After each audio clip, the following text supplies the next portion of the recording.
साथ बदलते भारत की शान।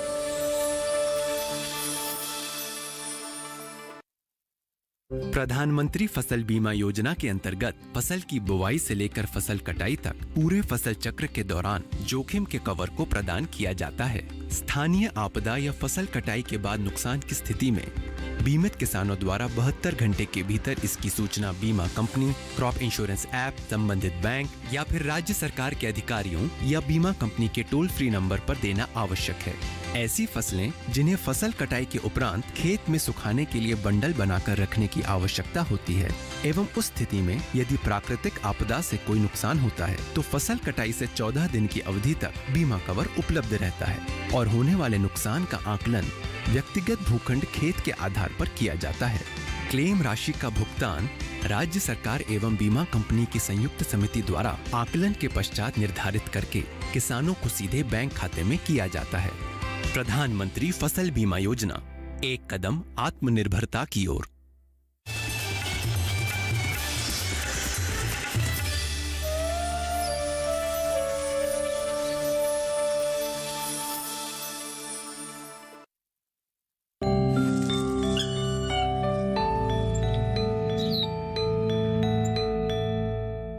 नमस्कार दोस्तों, मैं आपकी दोस्त सतविंदर सोनी आप सबका स्वागत करती हूँ बेमिसाल बेटियां आंगन से बुलंदियों तक में। यह तो आप सभी जानते हैं कि हमारे इस कार्यक्रम में आप सबका परिचय देश की उन कामयाब बेटियों से कराया जाता है जिन्होंने अपनी मेहनत और लगन से एक मुकाम हासिल किया है, अपने हौसले और हिम्मत से दूसरी महिलाओं को आगे बढ़ने के लिए प्रेरित किया है। महिला सशक्तिकरण, स्वावलंबन और आर्थिक आत्मनिर्भर होने की एक नई परिभाषा को रचा है।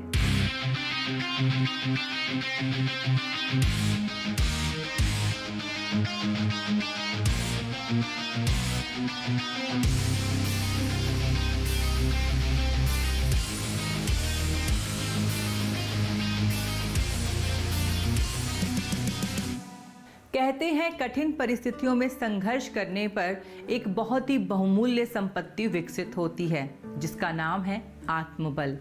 कुछ लोग कठिन परिस्थितियों में टूट जाते हैं और वहीं कुछ लोग मजबूत इच्छा शक्ति और कड़ी मेहनत से कामयाबी को हासिल करते हैं। हमारी आज की बेमिसाल बेटी मेरठ की रहने वाली 27 साल की पायल अग्रवाल ने भी कठिन परिस्थितियों में संघर्ष करके अपने आत्मबल के दम पर कामयाबी की नई मिसाल पेश की।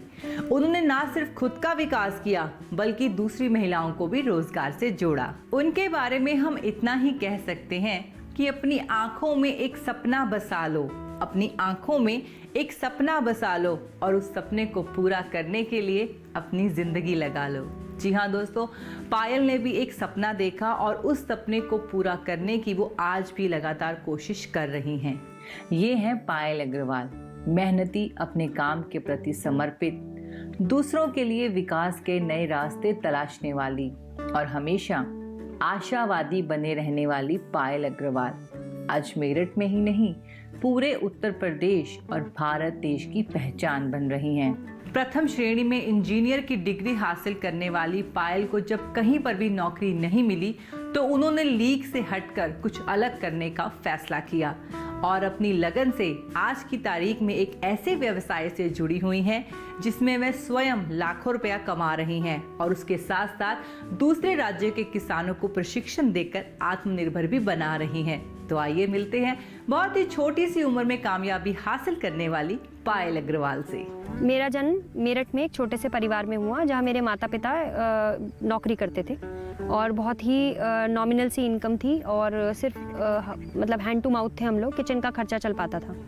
पर बहुत ही शुरुआत में मेरी माँ को ये महसूस हो गया था कि जिस तरीके का सिनेरियो चल रहा है, जितना हम लोग कमा पा रहे थे, मतलब मेरे माँ बाप जो कमा रहे थे उसके चलते ना तो हमें प्रॉपर एजुकेशन मिल पाएगी, ना ही एक अच्छी ज़िंदगी हम जी पाएंगे। तो जब मेरी मम्मी एक फैक्ट्री में काम करती थी, धीरे धीरे उन्होंने साथ में एक्स्ट्रा कोर्सेज़ करने शुरू किए। उन्होंने पास में एक जो ये ब्यूटी सर्विसेज होती हैं वहाँ पे पार्लर पे जाके कुछ कोर्सेज सीखे और पार्ट टाइम में वो उस तरीके की services door to door provide करने लगी।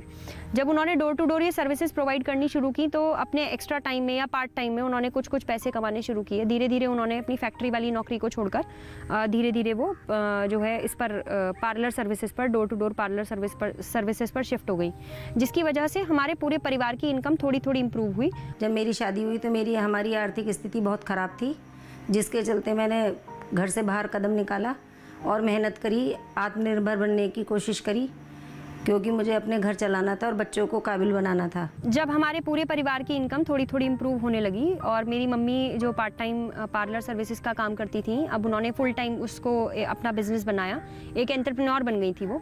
और फिर उसके साथ साथ उन्होंने इनकम इम्प्रूव होते होते, मैं एक पास ही के एक छोटे से स्कूल में पढ़ती थी जहाँ पे क्वालिटी ऑफ एजुकेशन उतना अच्छा नहीं था, तो वो हमेशा से चाहती थी कि मैं एक अच्छे स्कूल जाऊँ, क्योंकि मैं एक ब्राइट स्टूडेंट थी और पढ़ाई में काफ़ी अच्छी थी।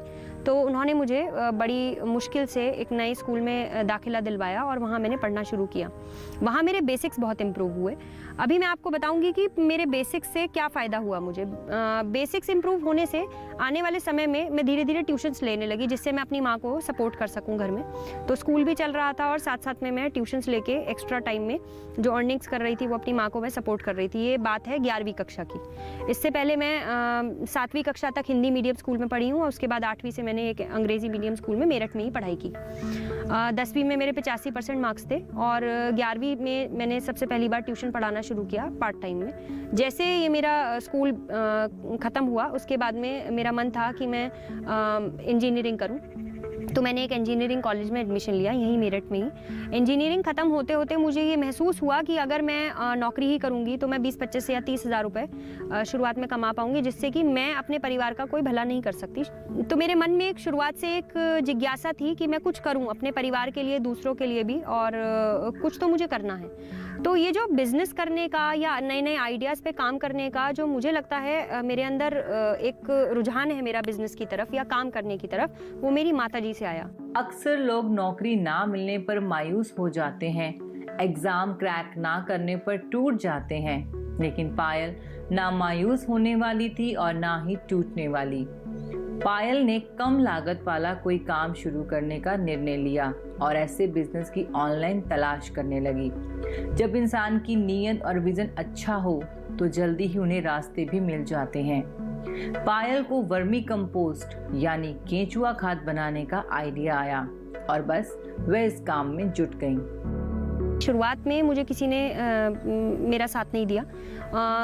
मेरी माताजी शुरू से मेरे साथ थी ज़रूर, पर क्योंकि ये एक लीक से हटकर करने वाला काम है, इस क्षेत्र में ज़्यादा पढ़े लिखे लोग आते नहीं आसानी से काम करने के लिए, तो मेरी मम्मी ने शुरू में मुझे इतना नहीं सपोर्ट किया, बट धीरे धीरे वो सपोर्ट करने लगी।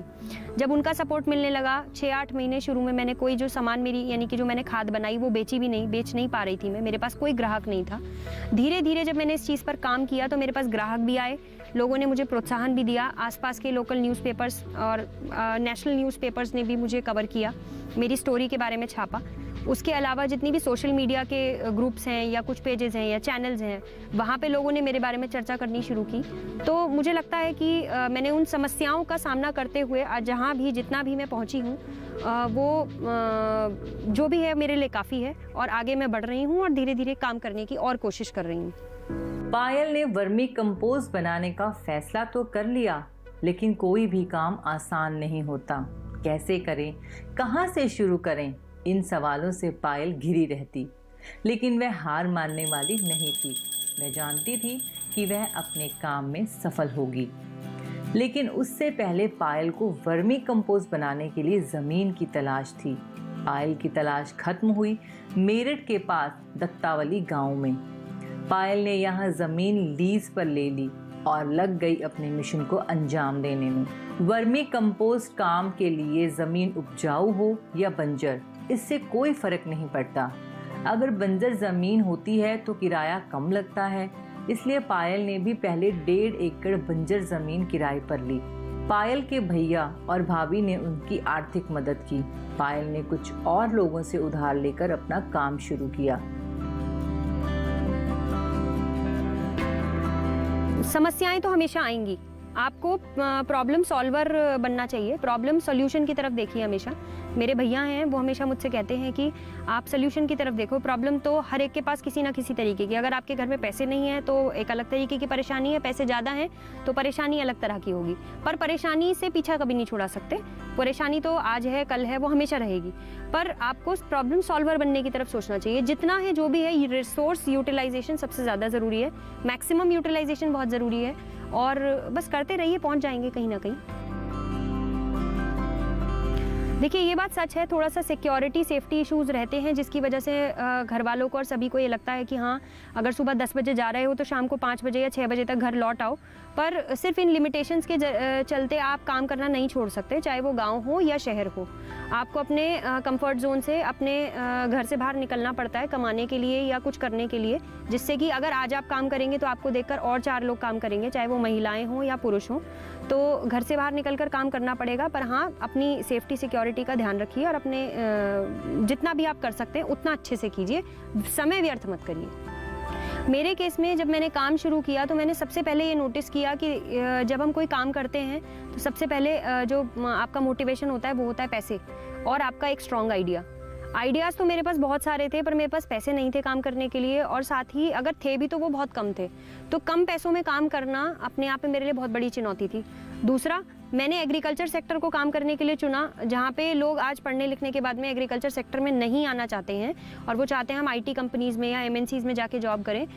तो पहली चुनौती ये थी कि घर वालों को कैसे मनाया जाए, उन्हें कैसे समझाया जाए कि हाँ आखिर मुझे इस तरीके का गोबर का, खाद का कोई काम करना है जिसमें कि स्कोप होगा या नहीं होगा, मैं इसमें आखिर कुछ अच्छे पैसे कमा पाऊंगी भी या नहीं, या करियर ऑप्शन के तौर पे इसे कुछ अच्छा इसमें कर पाऊंगी या नहीं। तो कम पैसे, उसके अलावा सेफ्टी सिक्योरिटी इश्यूज़, उसके अलावा घर से इतनी दूर किसी गांव में जाकर काम करना, और सबसे बड़ी चुनौती कि आपने B.Tech किया है, कंप्यूटर साइंस इंजीनियर हो, उसके बाद में आप अगर ऐसा कुछ काम चूज़ कर रहे हो तो सोसाइटी और साथ ही फैमिली मेम्बर्स भी आसानी से आपको एक्सेप्ट नहीं कर पाते हैं। पायल ने जमीन भी ले ली और वर्मी कंपोस्ट में अपना भविष्य बनाने का फैसला भी कर लिया।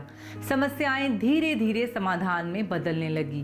पायल ने कैसे और कितनी मात्रा में वर्मी कंपोस्ट बनाने का काम शुरू किया और कैसे एक साधारण बेटी से बेमिसाल बेटी बनी, ये हम जानेंगे इस ब्रेक के बाद। हरित क्रांति से पहले हमारे देश में पेस्टिसाइड, केमिकल्स, किसी भी चीज़ का इस्तेमाल नहीं हुआ करता था। तब रीजंस अलग थे उनको इस्तेमाल करने के। अपितु आज अगर हम देखते हैं ज़मीनों की हालत बहुत ख़राब हो गई है, लैंड बहुत बैरन हो गया है। हमने अपनी लाखों रुपए की जो ज़मीनें हैं उनको बिल्कुल ख़त्म कर लिया है।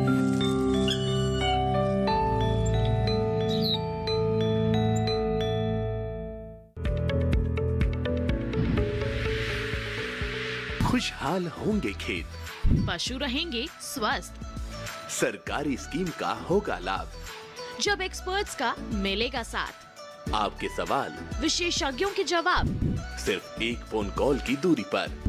देखिए किसानों का अपना प्रोग्राम हेलो किसान, सोमवार से शुक्रवार शाम 6 बजे से सिर्फ दूरदर्शन किसान पर।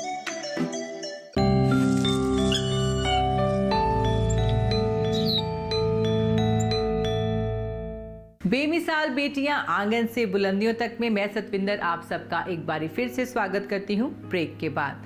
दोस्तों, आज हम बात कर रहे हैं उत्तर प्रदेश के मेरठ में रहने वाली पायल अग्रवाल की।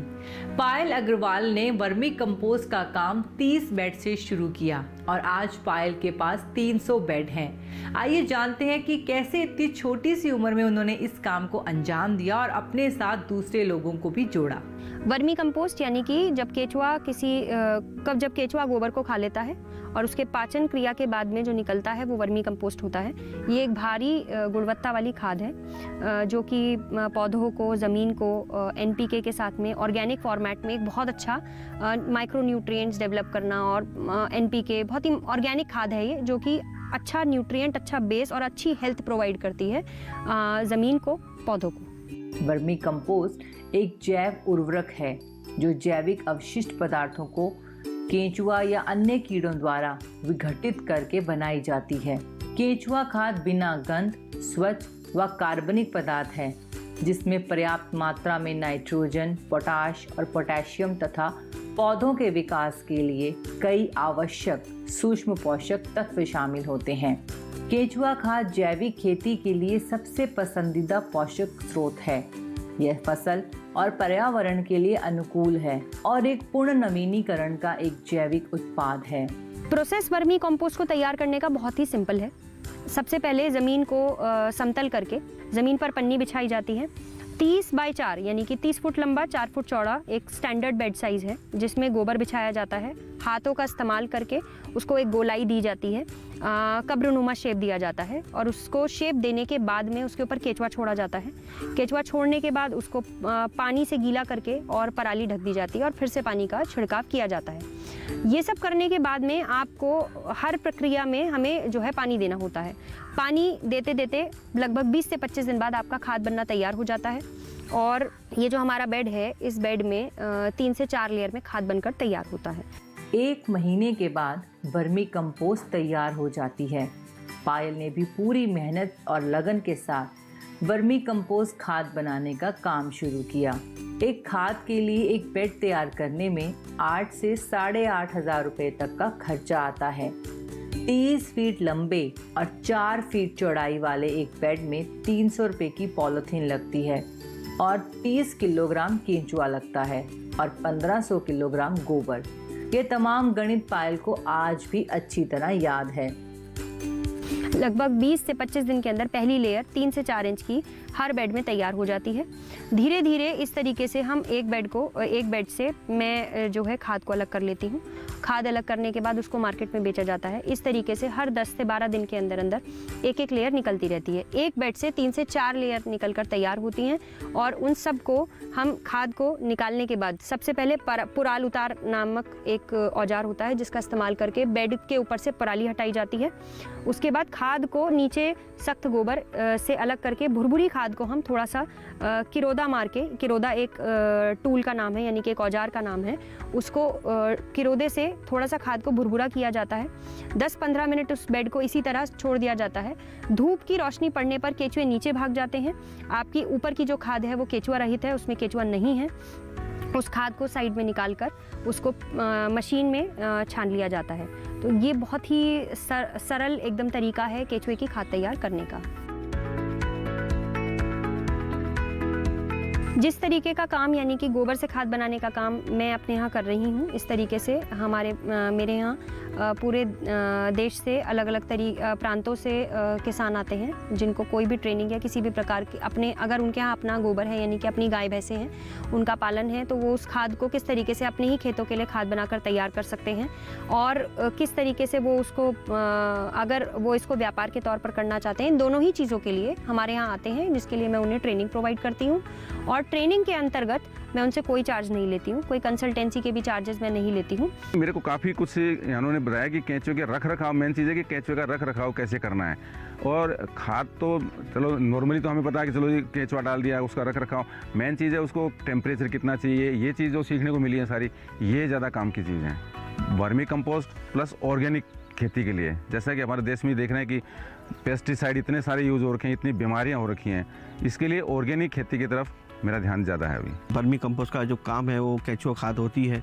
इससे ना केवल हम अपने नेचर को बैलेंस कर रहे हैं, बल्कि अपने जो हम लोग जो प्रोडक्ट खा रहे हैं उससे बने हुए वो पूरा शुद्ध शाकाहारी और अपने शरीर को बढ़ाने वाली है। मेरे को पायल अग्रवाल जी के इस बिज़नेस के बारे में पता चला सोशल मीडिया के थ्रू। मैं एक बिज़नेस अपॉर्चुनिटी देख रहा था कि जिसमें एक स्कोप हो, स्केलेबल बिजनेस हो और जो कम लागत में कम इन्वेस्टमेंट में किया जा सके। तो मैंने काफ़ी सोशल मीडिया पे ये वीडियोस देखे कि फार्मिंग में किस तरह से हम ये बिज़नेस कर सकते हैं। तो मैंने वर्मी कंपोस्ट फार्मिंग का देखा और मेरे को इनका जो पायल अग्रवाल जी का बिज़नेस मॉडल है वो बहुत अच्छा लगा, क्योंकि एक तो ये यंग है एकदम और इन्होंने काफ़ी स्ट्रगल करते हुए, काफ़ी इनके पास फाइनेंशियल कॉन्स्ट्रेंट्स थे, उसके साथ इन्होंने इस बिज़नेस को आज इस लेवल पे लेके गए हैं कि आज खुद इंडिपेंडेंट और काफ़ी लोगों को रोज़गार दे रहे हैं। हरित क्रांति से पहले हमारे देश में पेस्टिसाइड केमिकल्स किसी भी चीज़ का इस्तेमाल नहीं हुआ करता था। तब रीजंस अलग थे उनको इस्तेमाल करने के। अपितु आज अगर हम देखते हैं ज़मीनों की हालत बहुत ख़राब हो गई है, लैंड बहुत बैरन हो गया है। हमने अपनी लाखों रुपए की जो ज़मीनें हैं उनको बिल्कुल ख़त्म कर लिया है। ज़्यादा केमिकल और पेस्टिसाइड और यूरिया DAP की मात्रा इस्तेमाल करने के कारण देश में बहुत ज़्यादा बीमारियाँ भी बढ़ गई हैं। हर घर में एक देखा जाए तो कैंसर के या और अनगिनत बीमारियों के जो पीड़ित लोग हैं बहुत बढ़ते जा रहे हैं। साथ ही ज़मीनों पर होने वाला फसल के साथ में जो खर्चा है वो भी धीरे धीरे बढ़ता जा रहा है। और ऑर्गेनिक फार्मिंग अपने आप में एक लेस बजट धीरे धीरे एक अच्छा प्रोडक्शन देने वाला तरीका है। तो हमें केमिकल फार्मिंग से या पेस्टिसाइड बेस्ड फार्मिंग से हटकर ऑर्गेनिक फार्मिंग पर शिफ्ट जरूर होना चाहिए, जिसके लिए रीढ़ की हड्डी का काम आपकी जैविक खाद यानी कि केचुआ खाद करती है। पढ़ी लिखी पायल अग्रवाल विकास के जिस रास्ते पर आज चल रही हैं वह यकीनन जल्द ही उन्हें आकाश की ऊंचाइयों तक जरूर पहुंचाएगा। पायल अग्रवाल ने वर्मी कंपोस्ट के काम में ऐसी महारत हासिल कर ली है कि वह देश के विभिन्न शहरों में किसानों के लिए वर्मी कंपोस्ट की यूनिट लगवा चुकी हैं और वह यह सेवा निःशुल्क प्रदान करती हैं। ऑनलाइन वीडियो के जरिए भी वो किसानों के लिए वर्मी कंपोस्ट यूनिट लगाने का सुझाव देती हैं। उनकी भविष्य की क्या योजनाएं हैं ये हम जरूर जानेंगे इस ब्रेक के बाद। पहला तो यहाँ पर काम करने से महिलाओं को एक नई तरीके की आज़ादी मिली है, अपने घर में एक उन्हें सम्मान मिला है। तो ये मेरे लिए बहुत अच्छी, मेरे लिए भी बहुत सम्मान की बात है। दूसरा, गांव के लोगों को भी एक तरीके से खुश हैं वो, और खुशहाली आई है उनके घर में, क्योंकि उनके घर की महिलाओं को काम मिलने लगा।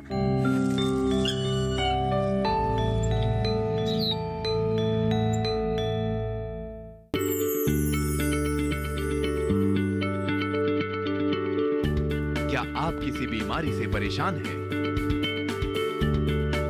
चाहते हैं डॉक्टर की सलाह? तो हम हैं आपके साथ, बताएंगे आपको जीने की राह। समस्याएं आपकी, समाधान देश के मशहूर विशेषज्ञों के। घर बैठे बात करें देश के जाने माने डॉक्टरों से। हमारे लाइव प्रोग्राम स्वस्थ किसान में हर शनिवार शाम 6 बजे से 7 बजे तक।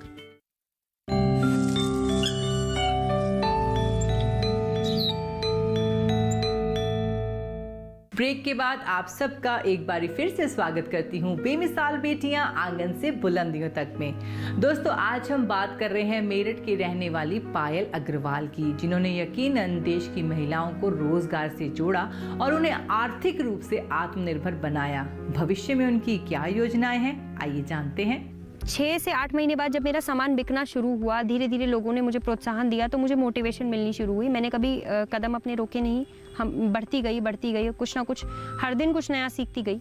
धीरे धीरे ये सब करते करते आज लगभग 2 से 2.5 साल बाद मुझे इतना महसूस हो गया है कि मेरी टर्नओवर साल में 50 से 60 लाख रुपए है, और जो कि मेरे जैसे व्यक्ति के लिए, जो कि एक बहुत छोटे से परिवार से है, या अगर हम भारतवर्ष की भी बात करें तो एक बहुत बड़ा अमाउंट ये माना जाता है।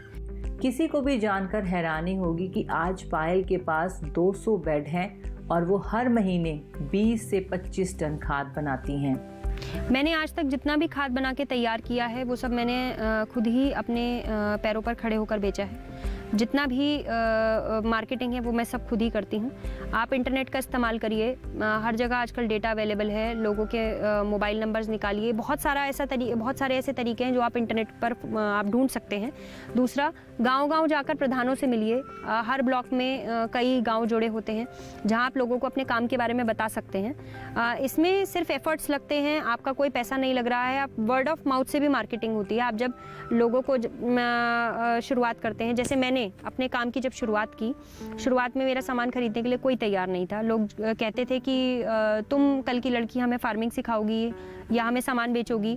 पर धीरे धीरे आप अपने कंसिस्टेंटली अपने काम पर लगे रहिए, करते रहिए, लोगों से मिलते रहिए। जब आप दिन में 4 लोगों से मिलेंगे और ऐसा काम करते करते, यानी कि हर दिन 4-5 लोगों से मिलते मिलते आपको महीना, 1.5 महीना, 2 महीना, 4 महीने, 6 महीने हो जाएंगे, तो एक दिन ऐसा आएगा कि उन्हीं में से कोई ना कोई आपका ग्राहक बन के लौटेगा। आज पायल इंटरनेट के माध्यम से अपनी खाद को जगह जगह बेच रही हैं। दूसरी महिलाओं को वर्मी कंपोस्ट बनाने के लिए तैयार कर रही हैं। हजारों लोगों को रोजगार दे रही हैं। जिस गांव में मैं काम कर रही हूँ इसका नाम है दतावली। मेरे यहाँ लगभग 10 से 12 महिलाएं जुड़ी हुई हैं। मेरे फार्म पर लगभग जितनी भी लेबर है वो सारी महिलाएं ही हैं। मैं पुरुषों से कम काम करवाती हूँ और लगभग बेसिकली जो हल्का काम होता है वो सारा लेडीज़ करती हैं। कोई कुछ काम ऐसे भारी सामान ढोने के होते हैं, उस तरीके का काम ही सिर्फ पुरुष करते हैं। पहला तो यहाँ पर काम करने से महिलाओं को एक नई तरीके की आज़ादी मिली है, अपने घर में एक उन्हें सम्मान मिला है, तो ये मेरे लिए बहुत अच्छी, बहुत सम्मान की, मेरे लिए भी बहुत सम्मान की बात है।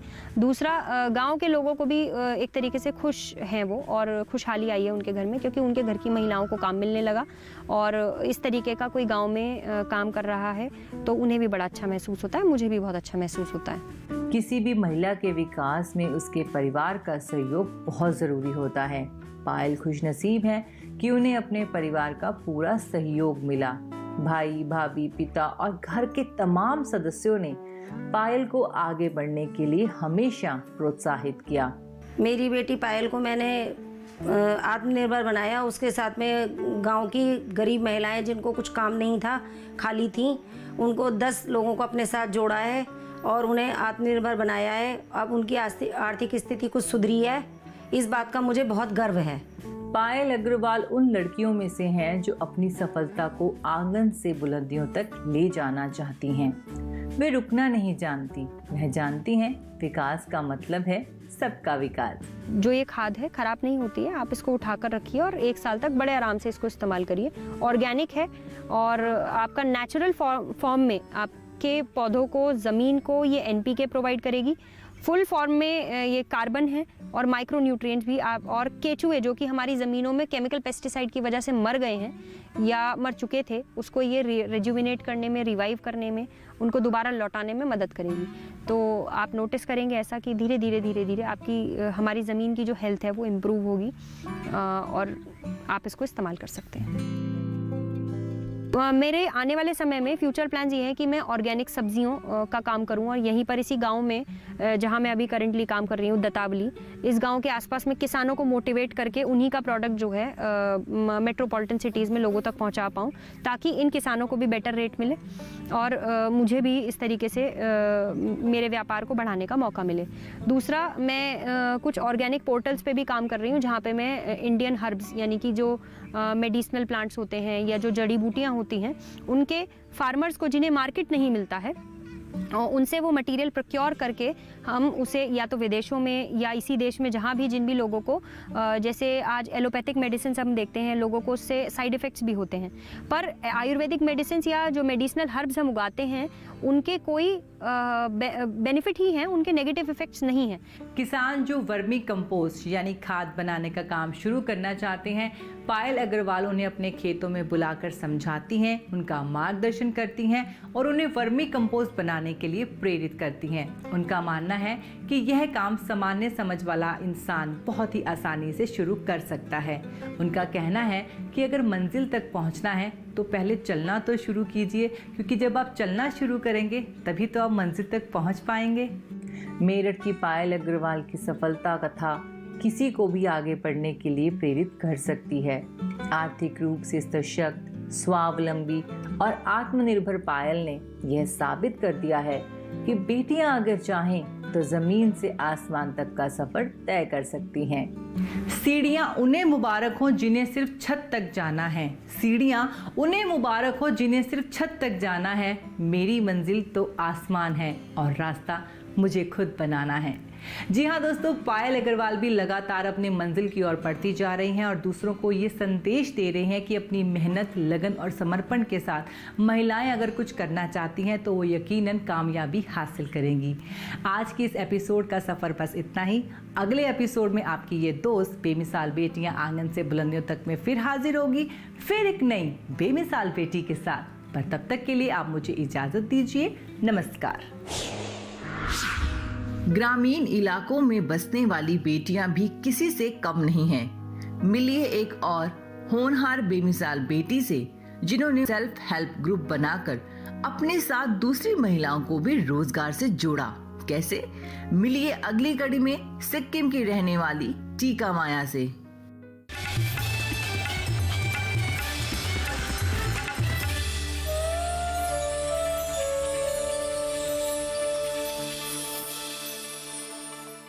सरकार किसानों की भलाई के लिए